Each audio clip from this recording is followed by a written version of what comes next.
Pagrinundom kita kan sabi sa tuyang Santo Papa, gabos kita nagmamati kaini. Gabos kita yaon sa sakan. Kaya kinakaipuhan ng satuyang pakisumaro asin pagtarabangan.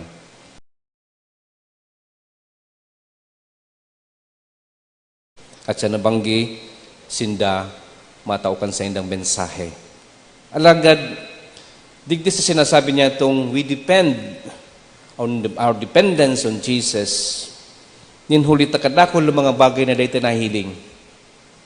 Mga bagay na ngangalasanta. Enot, example, kan si Pope John Paul II pinag-canonize si Sister Faustina na maging santa.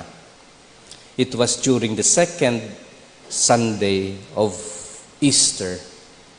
Pinagmukna niya na ang Domingo nin Albis, second Sunday of Easter, gibuho na Divine Mercy Sunday. And that was in 2000, year 2000. In 2002, sa Roma na ikaduwang Domingo kan pagkabuhay liwat nin kagurangnan, ang Divine Mercy Sunday,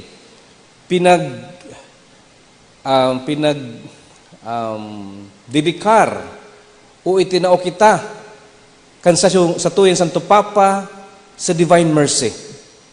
Dinhuli siguro kan sa iyong eksperyensya sa Divine Mercy, he as the head of the church, gusto niya ang simbahan sa iyang ikadedikar sa Divine Mercy.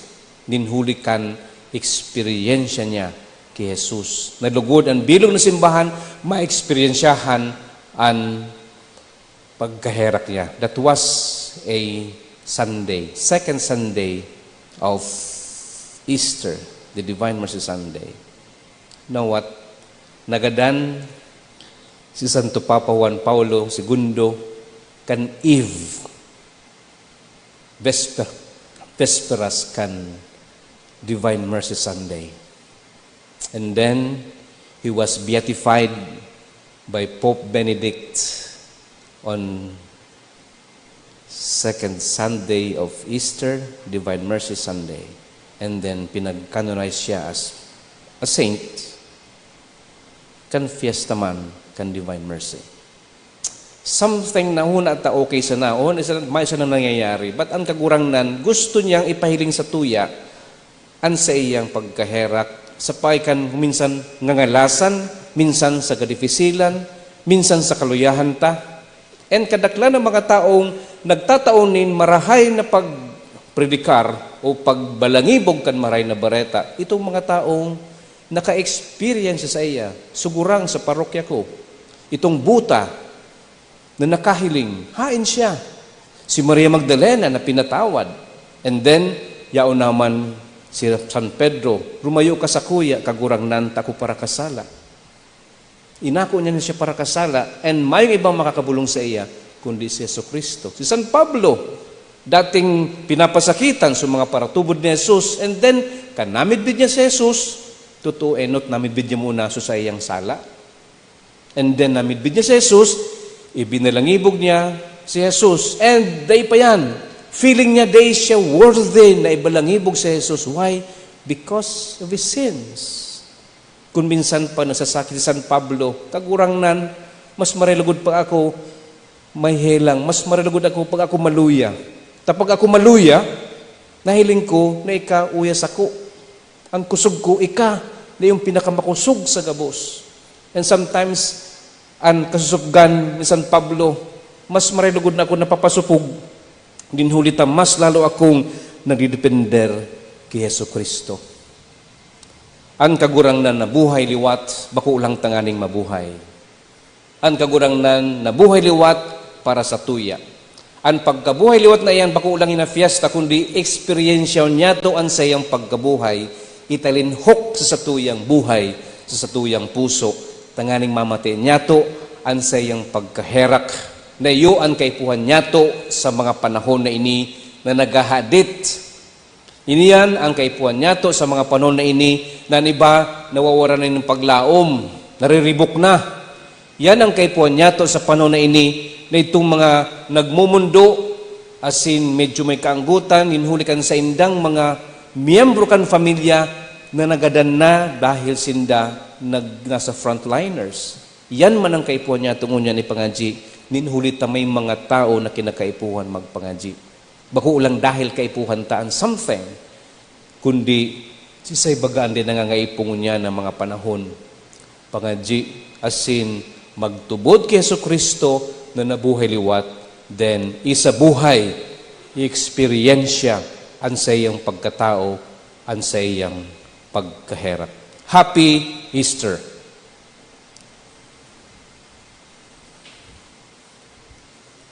Matindog na po ang gabos.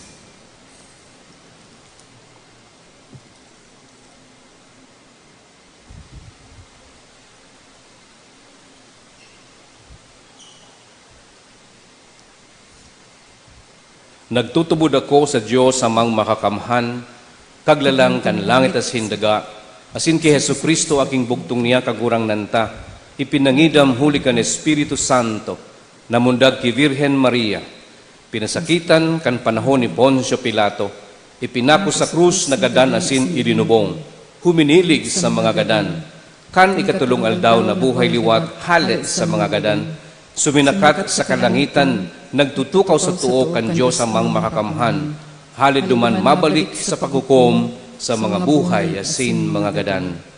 Nagtutubod ako sa Espiritu Santo, sa banal na simbahan na Katoliko, sa parapakinabang nin mga santo, sa pagpatawad nin mga kasalaan, sa pagkabuhay liwat nin laman, sa buhay na daing kasagkoran. Amen. Amen. Panoonin kaugmahan, mamibigita sa Diyos sa tuyang kagurangnan, danay niyang dinaog ang sa tuyang pamibi.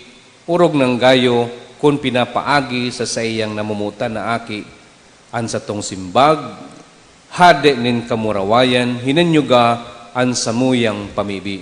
Hadi nin kamurawayan, hinanyugaan sa muyang pamibi.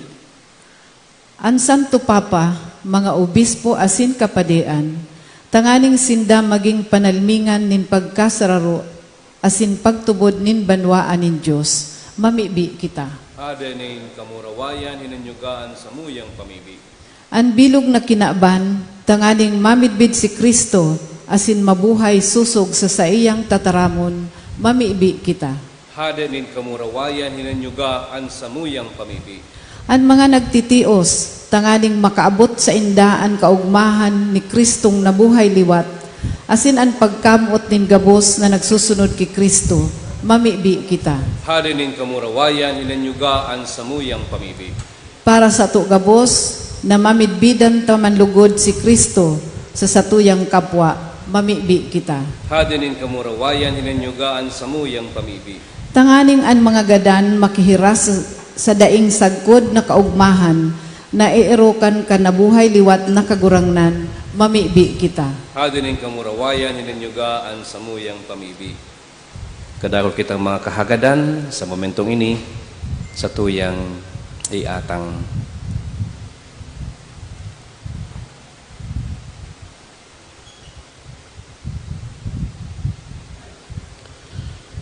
Hade nin kamurawayan, Diyos na makakamhan, aram mo na ang buhay digdi sa daga, panoonin kasakitan, kahandalan, asin katikapuhan.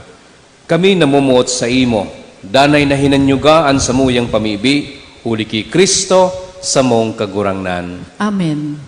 Matukaw po ang gabos para sa liturhiya kan Eucharistia.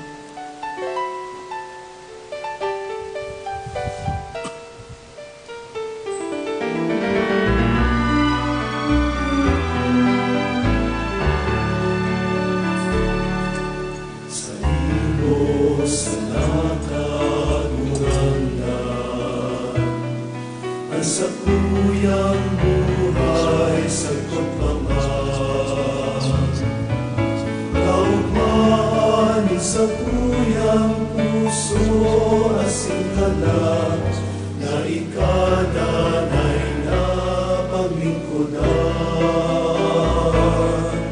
Sa imo sa nakagurangnan, at sa tuyang isip masinod, sa imo katalikasan ko, para sa kaumawan mo. Napanghi ako karurangan, nabagdanay nabagin ko sa imo.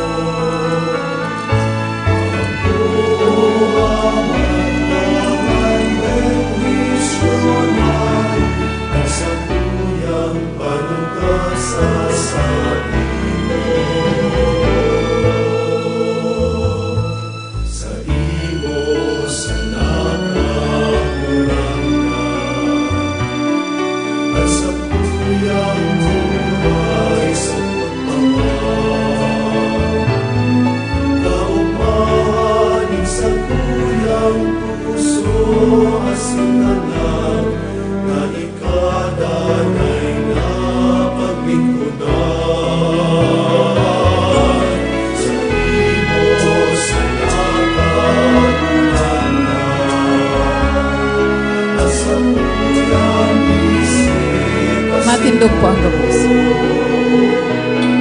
Inudusay ko sa imo katalikasan ko,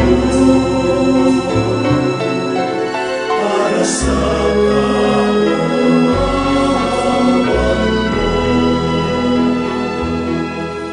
Magpamibi kamo mga tugang tanganian sako asin sa indong atang, maako manlugod kan Dios sa mga makakamhan. Akoon man lugod kan kagurangnan, an atang sa imong mga kamot, para sa kaumawan asin kamurawayan kan sa iyang ngaran, para man sa pakinabang nato asin kang bilog niyang banal na simbahan. Kagurangnan nakikimahera kami, na akoon mo ang mga atang kan sa imong banwaan. Tanganing an mga binago huli kan pagtubod sa imong ngaran, asin huli kan bunyag magkamit kan kapaladan na daing kasagkoran huli ki Kristo sa mong kagurangnan. Amen. Ang kagurangnan mapasaindo, Asin sa imong itaas ang espiritu, mga puso, initaas mina sa kagurangnan, magpasalamat kita sa kagurangnan sa tuyang Diyos. maninigo asin dapat. Totoong maninigo asin dapat matano sa sin nakakaligtas na ikakagurangnan ipagrukyaw sa gabos na panahon at angani mas mamuraway na iharubay urog ng gayo sa aldaw na ini na si Kristo sa mong Paskwa idinulot na sakrifisyo. Ta siyang gayo ang tunay na kordero na nagpara kan mga kasalan kan kinaban. Sa pagkagadan nirumpag niya ang samong kagadanan, asin sa pagkabuhay liwat ibinalik ang buhay. Kaya sa labi-labing kaugmahan kan Paskwa, nag-uugma ang gabos sa bilog na kinaban, patingani ang mga langit non na virtudes, asin ang mga angheles na potestades, nag-aawit kan himno kan sa imong kamurawayan, daing tapos na nagsasabi.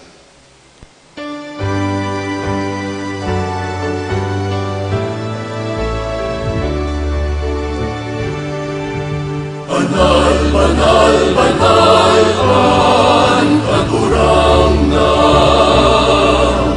Diyos ni mga hukbo. Ang langit asin nagpanukan sa imo kamurawayan. Hosana sa kaitaasan, alatan ang minanigdi sa ngaran kan kagurangnan. Hosana sa kaitaasan. Maluhod po. Kagurangnan ikinanggadan banal, burabo din gabos na kabanalan. Kaining mga atang namimibi kami, pabanalakan ang buon kan sa imong espiritu, tanganing para sa mo maginhawa kasindugo kan sa mong kagurangnan na si Heso Kristo. Kan siya sa rugaring niyang buot, pinasaluiban, sagkod sa pasyon. Nagkwa siya nin tinapay asin pagpasalamat, binaak ini, asin itinosa sa iyang mga disipulos na ansabi, mag-ako kamugabo sa sin magkakan kaini. Taini ang sakuyang hawak na idudulot para sa Indo.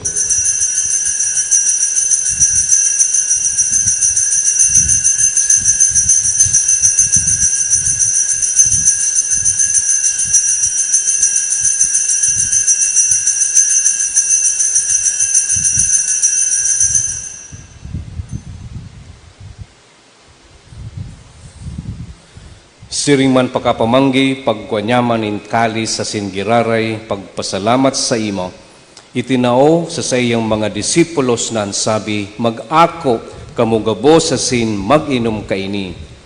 Taini ang kalis kan sakuyang dugo,